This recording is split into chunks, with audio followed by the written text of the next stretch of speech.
The book of Ezekiel, chapter 3. God said, "Mortal man, eat this scroll. Then go and speak to the people of Israel." So I opened my mouth, and he gave me the scroll to eat. He said, "Mortal man, eat this scroll that I give you. Fill your stomach with it." I ate it. It tasted as sweet as honey.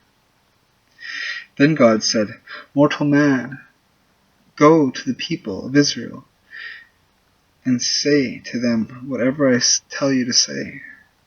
I am not sending you to a nation that speaks a different foreign language, but to the Israelites. If I send you to a great nation that spoke different languages you didn't understand, they would listen to you, but none of the people of Israel would be willing to listen. They will not even listen to me. All of them are stubborn and defiant. Now I will make you as stubborn and as tough as they are. I will make you as firm as a rock, as hard as a diamond. Don't be afraid of those rebels." God continued, "Mortal man, pay close attention and remember everything I tell you. Then go to your countrymen who are in exile and tell them what I, the sovereign Lord, am saying to them, whether they pay attention to you or not." Then God's Spirit lifted me up, and I heard behind me the loud roar of a voice that said, "Praise the glory of the Lord in heaven above." I heard the wings of the creatures beating together in the air, the noise of the wheels as loud as an earthquake. The power of the Lord came on me with great force, and as his Spirit carried me off, I felt bitter and angry. So I came to Tel Abib, beside the river Chebar, where the exiles were living, and for 7 days I stayed there, overcome by what I had seen and heard. After the 7 days passed, the Lord spoke to me. "Mortal man," he said, "I am making you a watchman for the nation of Israel. You will pass on them the warnings I give you.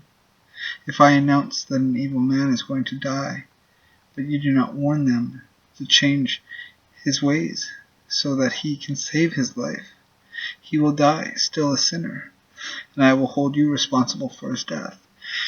If you do not warn an evil man and he doesn't stop sinning, he will die still a sinner, but your life will be spared.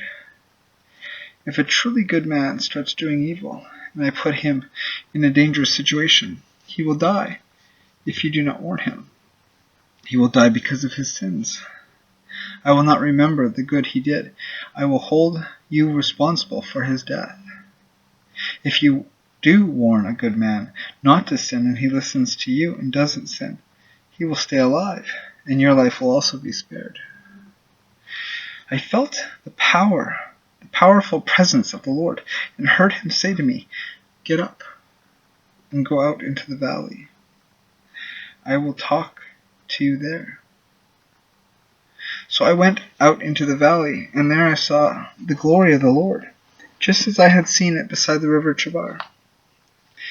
I fell face downward to the ground, but God's Spirit entered me and raised me to my feet. The Lord said to me, "Go home and shut yourself up in the house. You will be tied with ropes, mortal man, and you will not be able to go out in public. I will paralyze your tongue so that you won't be able to warn these rebellious people. Then I will speak to you again and give you back the power of speech. You will tell them what I, the sovereign Lord, am saying. Some of them will listen, but some will ignore you, for they are a nation of rebels."